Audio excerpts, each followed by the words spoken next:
Pastor pastor pastor pastor Abhinay Darshan pastor కానే కాదు. క్లియర్గా చెప్తున్నా, Abhinay Darshan is not at all pastor. I am evangelist. Difference తెలుసుకుంటారు బాబు రాసే ముందు. పాస్టర్ అంటే ఒక చర్చి, అందులో కొంతమంది విశ్వాసులు, వాళ్ళకి తండ్రి స్థానంలో ఉన్నవాన్ని పాస్టర్ అంటారు. అంటే సంఘ కాపరి.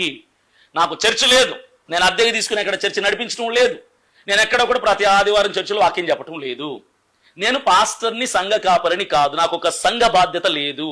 నేను స్వార్థికుణ్ణి, ఇంగ్లీష్లో ఎవాంజలిస్ట్ అంటారు, ఇంకా అర్థం కావాలంటే సువిశేష వక్త అంటారు. మీకు అర్థం కావాలంటే సువార్థికుణ్ణి. సువార్థికుడు అంటే అర్థం ఏంటంటే, ఈరోజు కడపలో సువార్త చెప్పొచ్చు, రేపు ఢిల్లీలో ఎవరైనా ఫోన్ చేసి సార్ మా చర్చిలో వాక్యం చెప్పండి చెప్పడానికి వెళ్ళొచ్చు, రేపు అరకులో ఫోన్ చేసి సార్ మా ఊర్లో మీటింగ్ పెడుతున్నాం రండి సార్ మాట్లాడితే అక్కడ వెళ్ళొచ్చు, నేను ఎక్కడికి పడితే అక్కడ వెళ్ళొచ్చు. రూల్ ఏం లేదు, నాకు ఫ్రీడమ్ ఉంది, ఎక్కడికైనా వెళ్ళి సువార్త చెప్పొచ్చు. నేను సువార్థికుని తప్ప పాస్టర్ని కాదు. I'm evangelist.